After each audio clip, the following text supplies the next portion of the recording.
All right, guys, back here on Southeastern 14 with Max Barr. We continue our look at all the offseason additions in SEC basketball. Kentucky, of course, you're up again. You're going to be up quite a bit until you fill your roster out. And we're already behind on players. We know that. But as always, we will catch up and do them all at some point. But now we're getting to one of the latest additions for Kentucky, and that is Lamont Butler, who comes over from San Diego State, a grad transfer. And we'll talk about all the reasons why he is a significant addition for Mark Pope's first squad there in Lexington. But before we do that, let's tell you about our friends at BetOnline quickly.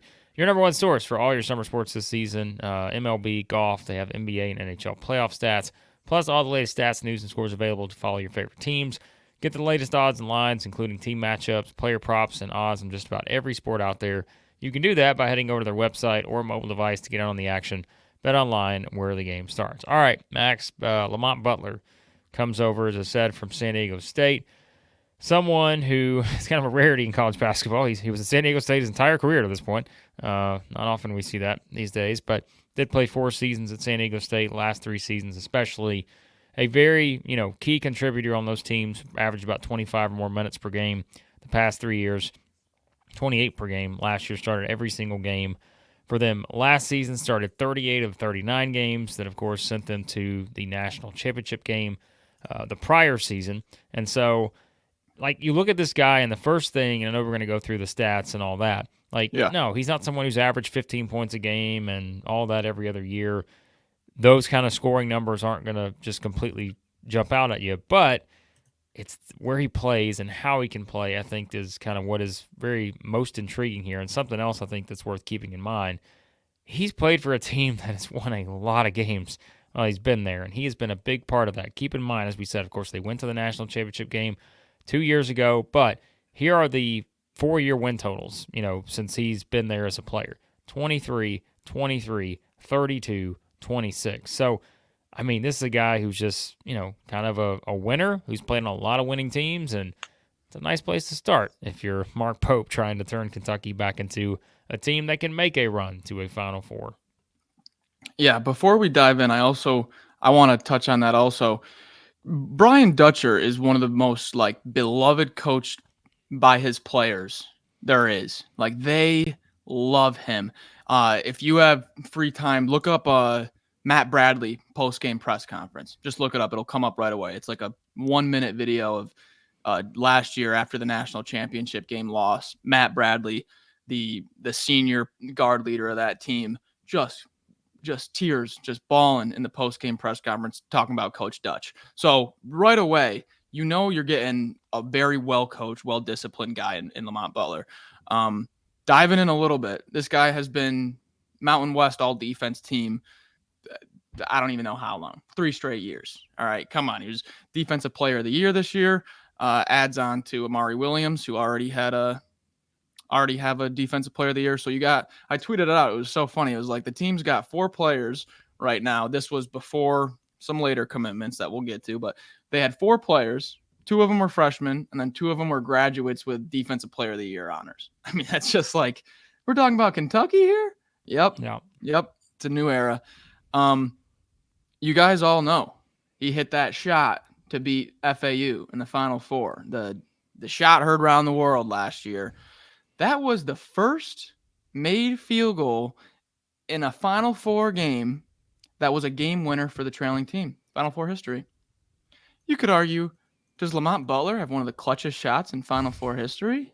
Oh, let's not go down this road. Nonetheless, Blake, we've got an experienced guy, very well coached, who's been there on the big stage. Yeah. I think you've got 2 in kind of the notes here. You talk about experience, 102 starts, 130 games. So that's someone who's just, like we said, played a lot of minutes, 25 or more minutes every season the past 3. Got that trip to the national championship based off a huge shot that he hit. So there is something to that. And I think this is, again, a guy that, they're not going to require Lamont Butler to score 20 points a game. Nope. That's not going to be his role in this Kentucky team. And we'll talk about how they've built, the rest of the team when we get to those videos coming up soon. But this is going to be a guy, we always say when you bring in guys, you want certain attributes on teams. You want experience, you want consistency, you want guys that can excel in certain roles, right? clearly going to be a guy defensively that is going to be kind of all over the place, trying to, help create opportunities on the offensive end with his defense. Also going to be somebody who's going to try as much as he can to get as much offensive production from other guys as he can. Yes. Meaning, he's going to facilitate, put, offensively them in spots they need to be in. And so, yeah, like I think it's very clear that there was some of those defining characteristics that Mark Pope feels like he needs on this first team at Kentucky. Lamont Butler checks a ton of boxes that you would think if you're a new coach coming in and wanting to get off to a good start, you don't want to do it with a bunch of guys who are trying to prove themselves, or trying to kind of reach that next level for the first time. You want a gamer. You want someone who's been there before, guy who's played in a lot of big games. Here's your definition of that in someone like Lamont Butler. Exactly. Few numbers to back up what you just said. 3 straight years, top 3 in the Mountain West in steal rate. So consistency, like right there on the defensive end. But then also, I'm glad you brought up his ability to create for others. 3 straight years finishing top 20 in the Mountain West in assist rate also. So has a little bit of that game. One interesting thing, though, that I wanted to bring up, that don't buy into it all the way, but it might just be an angle that we can kind of, we did say this in the offseason. So look at this. San Diego State is a defensive team. We know that, right? That's their DNA, toughness and defense. Keshad Johnson, prime time, 4 years at San Diego State, then just this last year, transferred as a graduate to Arizona, played the 4 spot for Arizona. I'm going to go through, and now we know Arizona plays a much different system than San Diego State, much faster, much more offensive-minded.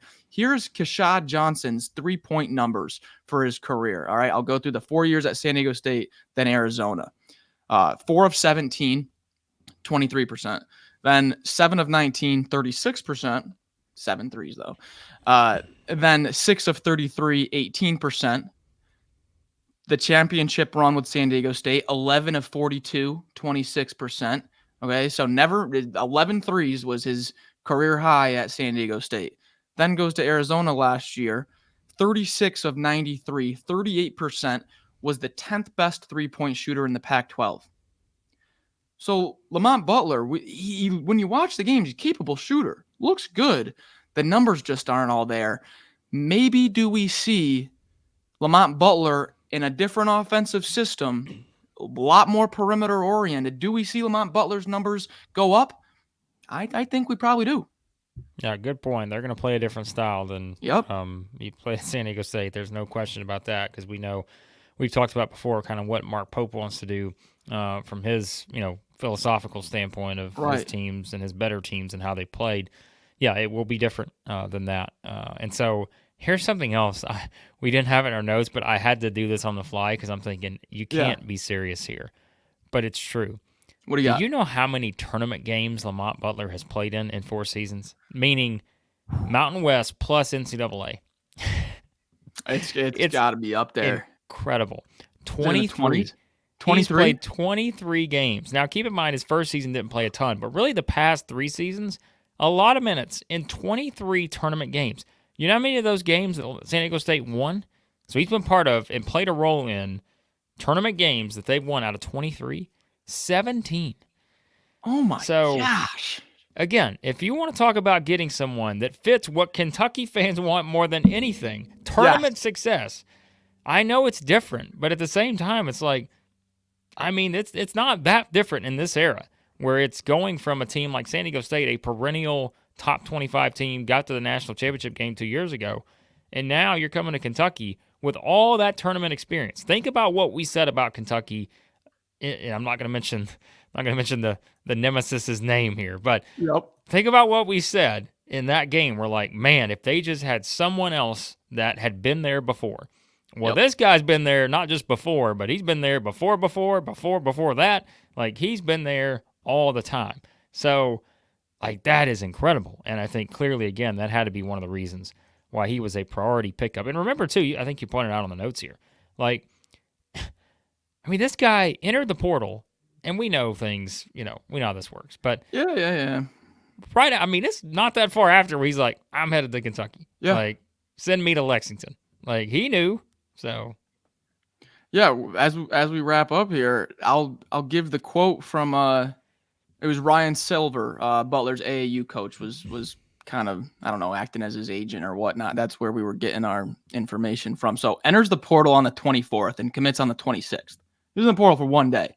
Well, this is what the AAU coach had to say. All the big schools reached out, but Mark Pope just really prioritized him. Got on a plane, flew out there to meet him and his parents. They were very impressed with that and what he had to say. So is Lamont Butler a Wildcat if Pope doesn't fly out there in one day? I don't know. Pope wanted this guy, identified him right away, and we're like, we need him so bad. We're flying across the country today, and we're going to get this guy. So be excited. do what you do to get it done. That's what they're doing right now. Yep. Kentucky trying to pick up, like I said, they're rebuilding the roster. I think this is a very important one, just given all the things we mentioned, the experience and all the things that Lamont Butler will bring that may not always just completely wow you on the stat sheet, but like all the skills that he brings to the table as someone who has played 4 seasons, played in a lot of games, and it's going to be kind of fun to see how he meshes with the rest of the Kentucky roster, which, as we said, we will have more thoughts on all the new additions for the Cats. We've already done Amari Williams, but we still got a lot more to go. And again, we're trying to cover 16 teams here, so some of these will, may be a little bit of a slight delay in when we get to some of these, but we will have them all covered here at Southeastern 14. Hit that subscribe button. Yeah, we got a whole summer to do these. So, check out everything else on the channel, baseball, football as well. More SEC basketball transfer videos on the way. We appreciate you watching, as always, and we'll talk to you again here soon at Southeastern 14.